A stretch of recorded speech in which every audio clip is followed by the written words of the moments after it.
Hello, everyone. Welcome to the December 4th edition of the April 4th Coalition Show. Michael and I are going to be holding down the fort today. Liz and Susan couldn't make it, but you'll have to bear with us. We'll do the best we can. We hope.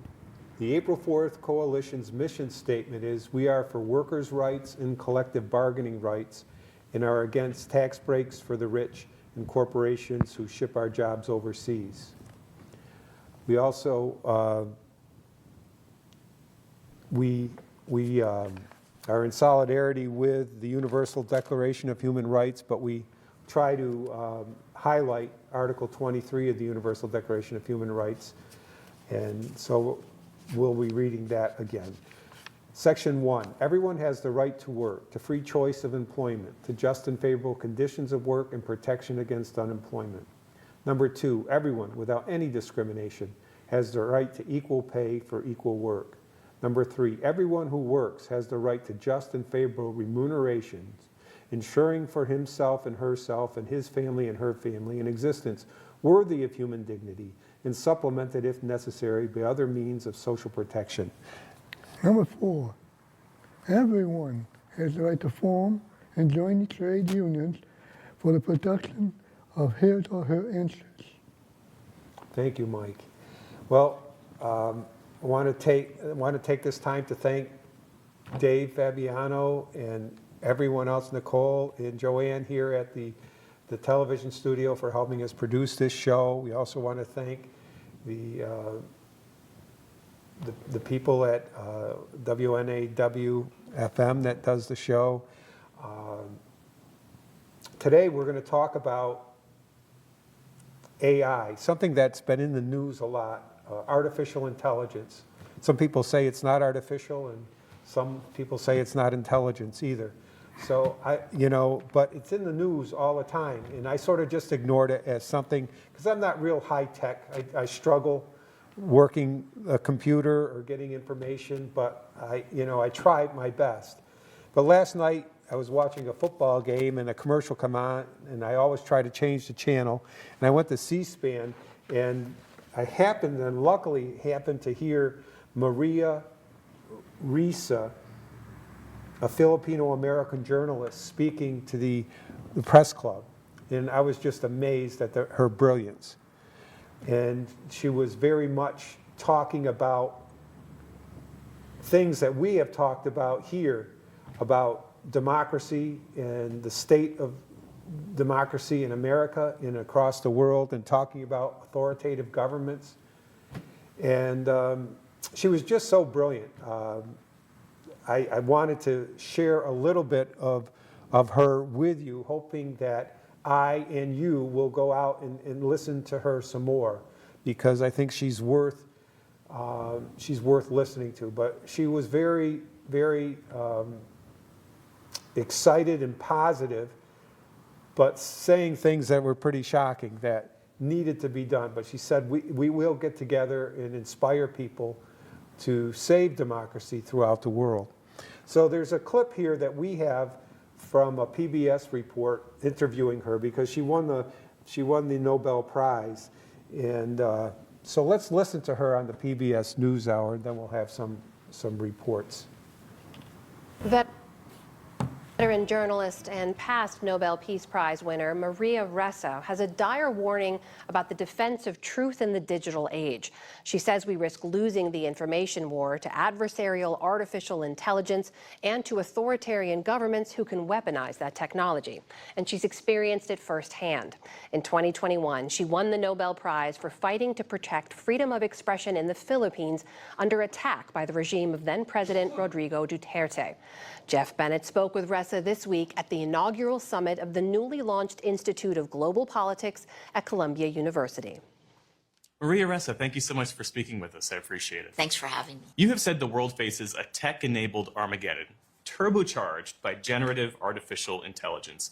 Invoking Armageddon, sort of the final battle between good and evil, might strike some people as an overreach. It might strike some people as being hyperbolic.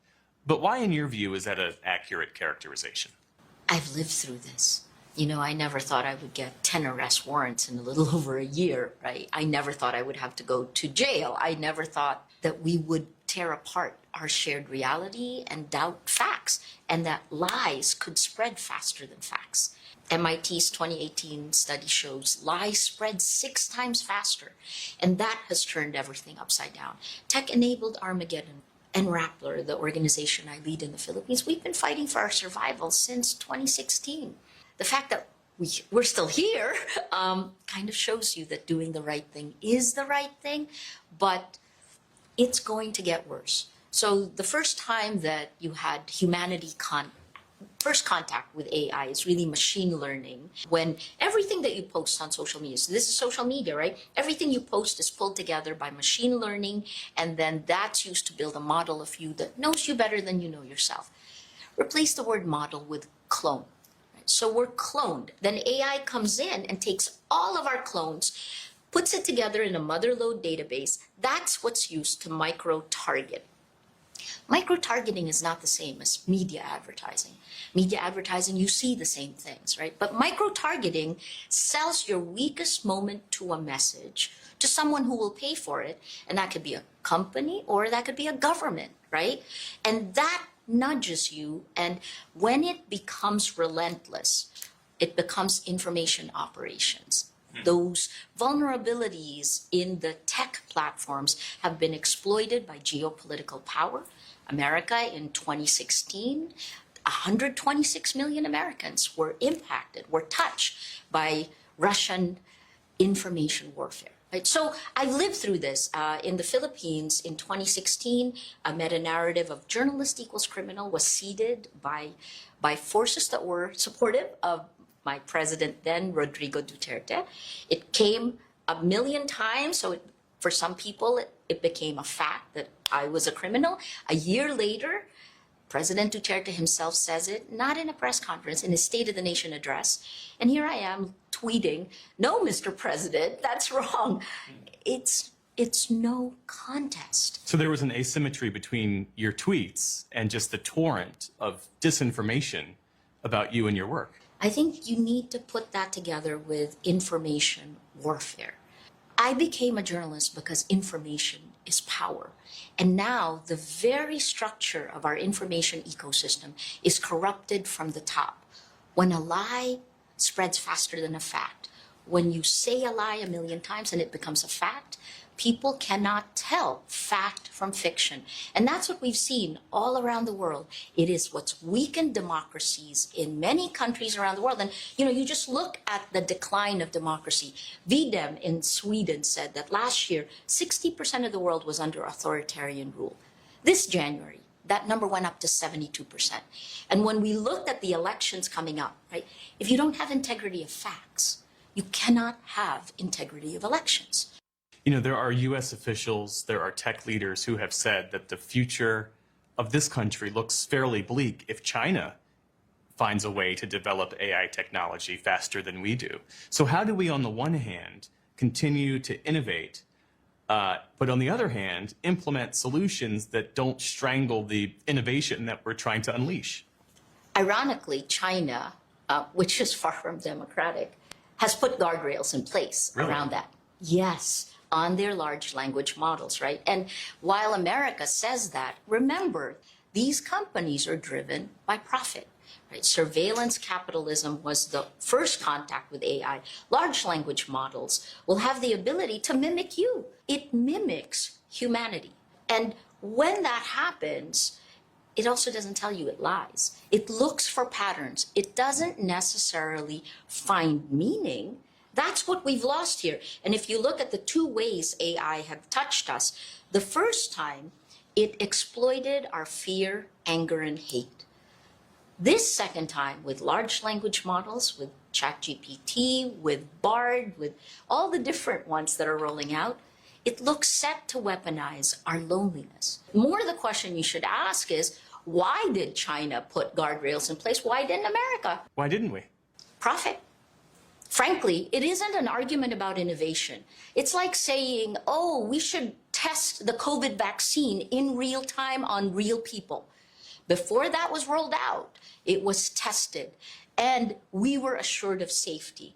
You think about it like this, right? The social media that is in your pocket, in your cell phone, a toaster has more safety regulations to fulfill before it can get inside your home. And this you carry with you all the time, collecting data on everything you do, right? So large language models, are you going to allow the LLM to scoop up all your content? These are all questions that we have, and yet it's been rolled out into the public. It's like rolling out COVID vaccines without testing. Nobel Peace Prize winner Maria Ressa, thanks so much for your time and for your insights. Thank you. She's really brilliant, you know, and what she's saying, I mean, the last thing that she said, this cell phone here is not regulated. A toaster is more highly regulated than a cell phone. A toaster that we have in our house has more regulations on it than this cell phone. It's because the people who own these and manufacture these cell phones are very powerful, and they try to prevent it. But she said the casualty of all this information warfare is the truth. And if we look at this book On Tyranny by Timothy Snyder that we talked a lot about in the past, he had in chapter 10, he started it out, it says, believe in truth. To abandon facts is to abandon freedom. If nothing is true, then no one can criticize power because there is no basis upon which to do so. If nothing is true, then all is spectacle. The biggest wallet pays for the most blinding lights. So, you know, a democracy needs to be defended, and the truth needs to be defended. So we have to depend on each other, not on our cell phones, not on artificial intelligence, but on each other and the truth. And we hope that our government will regulate this AI. We have another video that we want to show you. It's another PBS NewsHour. The godfather of AI discusses the dangers the developing technology poses to society.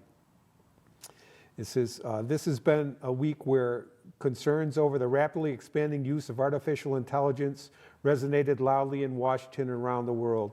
Geoffrey Hinton, one of the leading voices in the field of AI, announced he was quitting Google over his worries about what AI could eventually lead to if unchecked. So let's listen to what he has to say about AI.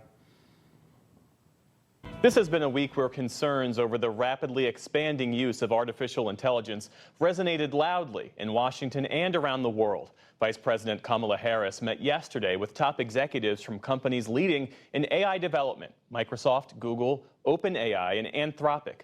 The vice president discussed some of the growing risks and told the companies they had a, quote, moral obligation to develop AI safely. That meeting came just days after one of the leading voices in the field of AI, Dr. Geoffrey Hinton, announced he was quitting Google over his worries about the future of AI and what it could eventually lead to unchecked. We're going to hear about some of those concerns now with Dr. Geoffrey Hinton, who joins me from London. Thank you for being with us. And what are you free to express now about artificial intelligence that you couldn't express freely when you were employed by Google? It wasn't that I couldn't express it freely when I was employed by Google. It's that inevitably, if you work for a company, you tend to self-censor. You tend to think about the impact it will have on the company. And I want to be able to talk about what I now perceive as the risks of superintelligent AI without having to think about the impact on Google. What are those risks as you see it? There are quite a few different risks. There's the risk of producing a lot of fake news so nobody knows what's true anymore. There's the risk of encouraging polarization by getting people to click on things that make them indignant. There's the risk of putting people out of work. That it should be that when we make things more productive, when we greatly increase productivity, it helps everybody. But there's the worry that it might just help the rich. And then there's the risk that I want to talk about. Many other people are talking about those other risks, including risks of bias and discrimination and so on. I want to talk about a different risk, which is the risk of superintelligent AI taking over control from people. Well, how do the two compare, human or biological intelligence and machine intelligence? That's a very good question, and I have quite a long answer. Biological intelligence has evolved to use very little power, so we only use 30 watts. And we have huge numbers of connections, like 100 trillion connections between neurons. And learning consists of changing the strength of those connections. The digital intelligence we've been creating uses a lot of power, like a megawatt when you're training it. It has far fewer connections, only 1 trillion, but it can learn much, much more than any one person knows, which suggests that it's a better learning algorithm than what the brain's got. Well, what would smarter than human AI systems do? What's the concern that you have? Well, the question is, what's going to motivate them? Because they could easily manipulate us if they wanted to. Imagine yourself and a 2-year-old child. You could ask it, do you want the peas or the cauliflower? And the 2-year-old child doesn't realize it doesn't actually have to have either. We know, for example, that you can invade a building in Washington without ever going there yourself by just manipulating people. But imagine something that was much better at manipulating people than any of our current politicians. I suppose the question is then, why would AI want to do that? Wouldn't that require some form of sentience? Let's not get confused with the issue of sentience. I have a lot to say about sentience, but I don't want to confuse the issue with it. Let me give you one example of why it might want to do that. So suppose you're getting an AI to do something, you give it a goal, and you also give it the ability to create sub-goals. So like if you want to get to the airport, you create a sub-goal of getting a taxi or something to get you to the airport. Now, one thing it will notice quite quickly is that there's a sub-goal that if you can achieve it, makes it easier to achieve all the other goals that you've been given by people. And the sub-goal that makes it easier is get more control, get more power. The more power you have, the easier it is to get things done. So there's the alignment worry. We give it a perfectly reasonable goal, and it decides that, well, in order to achieve that, I'm going to get myself a lot more power. And because it's much smarter than us, and because it's trained from everything people ever did, it's read every novel there ever was, it's read Machiavelli, it knows a lot about how to manipulate people. There's the worry that it might start manipulating us into giving it more power, and we might not have a clue what's going on. When you were at the forefront of this technology decades ago, what did you think it might do? What were the applications that you had in mind at the time? There's a huge number of very good applications, and that's why it would be a big mistake to stop developing this stuff. It's going to be tremendously useful in medicine. For example, would you rather see a family doctor that had seen a few thousand patients, or a family doctor that had seen a few 100 million patients, including many with the same rare disease you have? You can make much better doctors this way. Eric Topol's been talking about that recently. You can make better nanotechnology for solar panels. You can predict floods. You can predict earthquakes. You can do tremendous good with this. Is the problem then the technology, or is the problem the people behind it? It's the combination. Obviously, many of the organizations developing this technology are defense departments. And defense departments don't necessarily want to build in be nice to people as the first rule. Some defense departments would like to build in kill people of a particular kind. So we can't expect them all to have good intentions towards all people.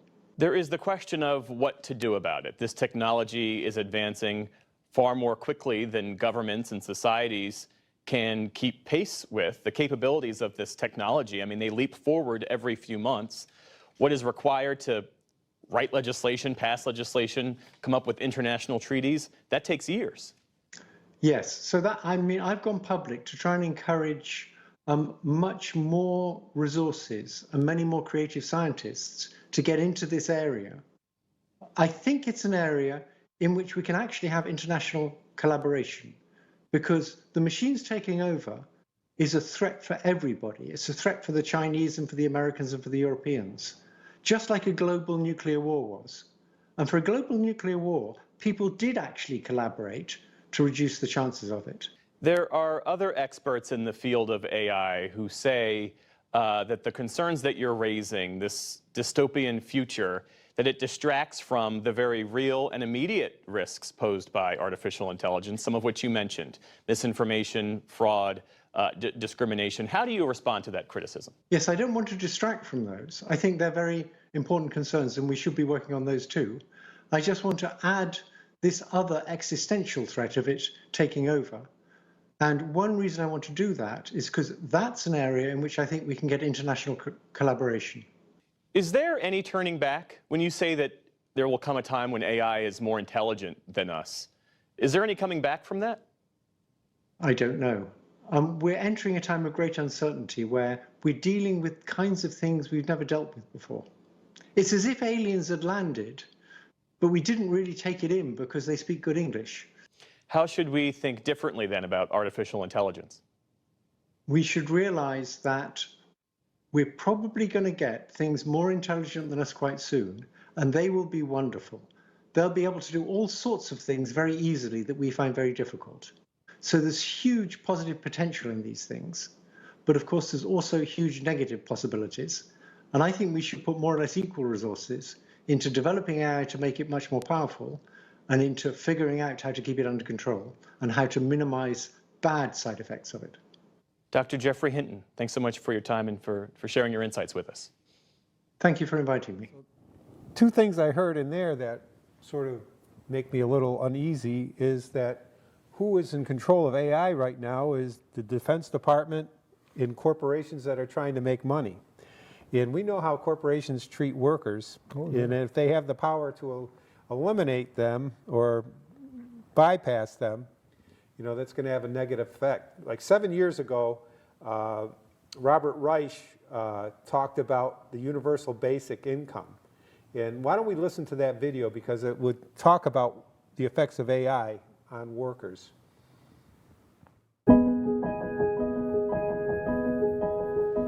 You see this little gadget? Let's call it an i-everything.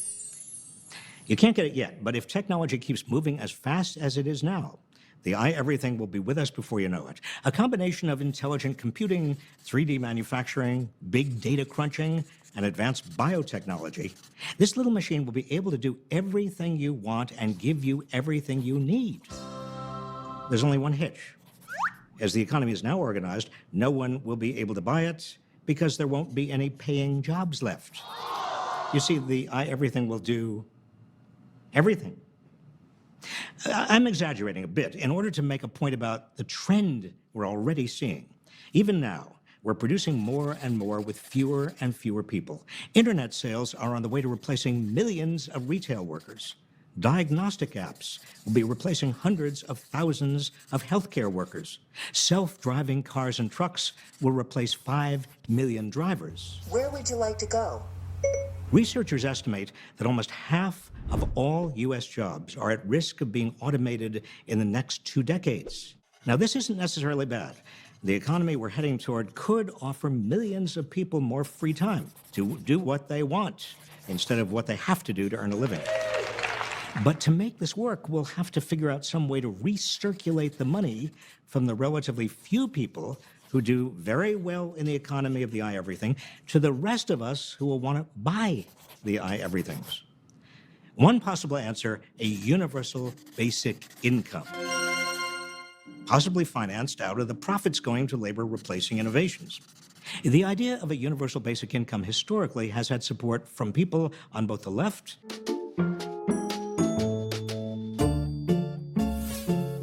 and the right.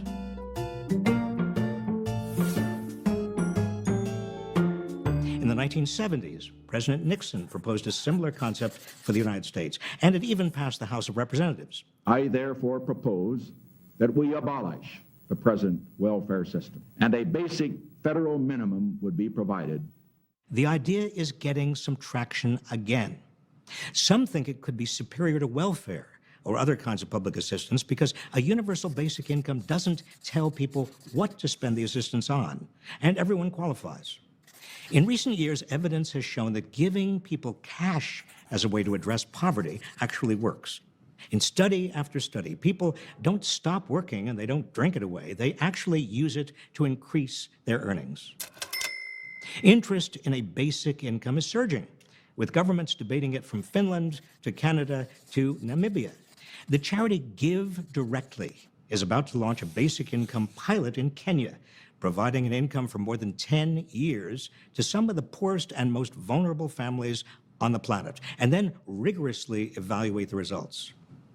As new technologies replace work, the question for the future is how best to provide economic security for all.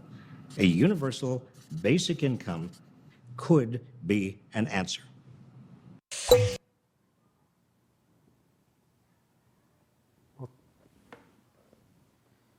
Thank you, Robert. Now, that was 7 years ago. You know, that was, you figure out people don't have money, you give them money, they do better. No, yeah, definitely. Because the people spend the money on what is needed. Yeah. Now, once there is people out there, well, another toy. Yeah, that's right. What about him over there? And we'll get back to it. Now, that was 7 years ago. Now, 2 months ago, Robert Reich did another video.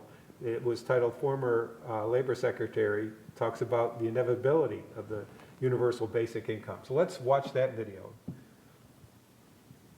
It is inevitable that we are going to have some sort of a universal basic income. There will be a lot of casualties in terms of workers, not just the routine workers that were in the factories that got replaced by software over the last 30 years, but we're going to see more professional workers who are actually going to be losing their jobs because AI can do those jobs at least as well as they can and far more efficiently. And it's going to have tremendous social and political implications because a lot of those professional workers are used to doing fairly well. This isn't the working class anymore. We're now talking about the middle class of America, and AI could very easily be taking over many of those jobs.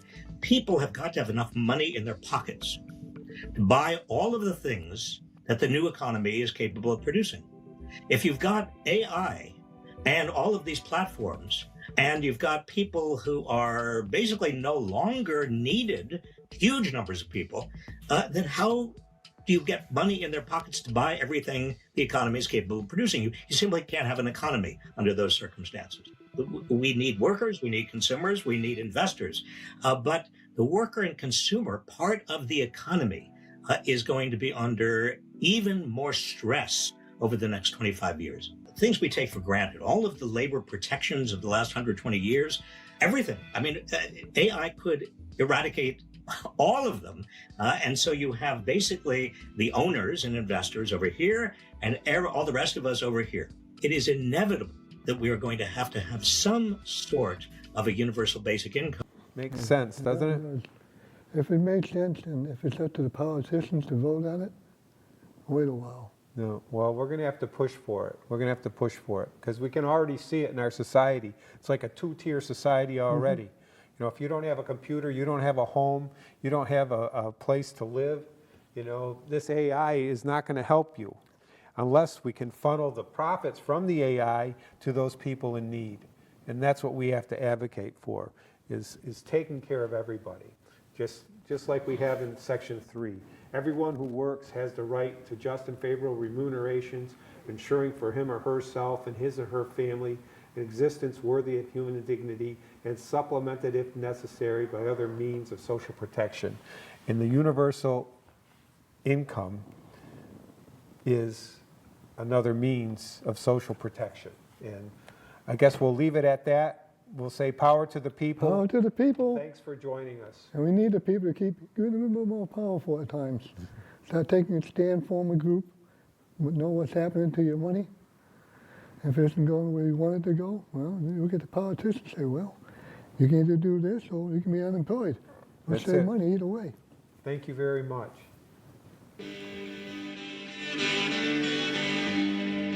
There's power in a factory.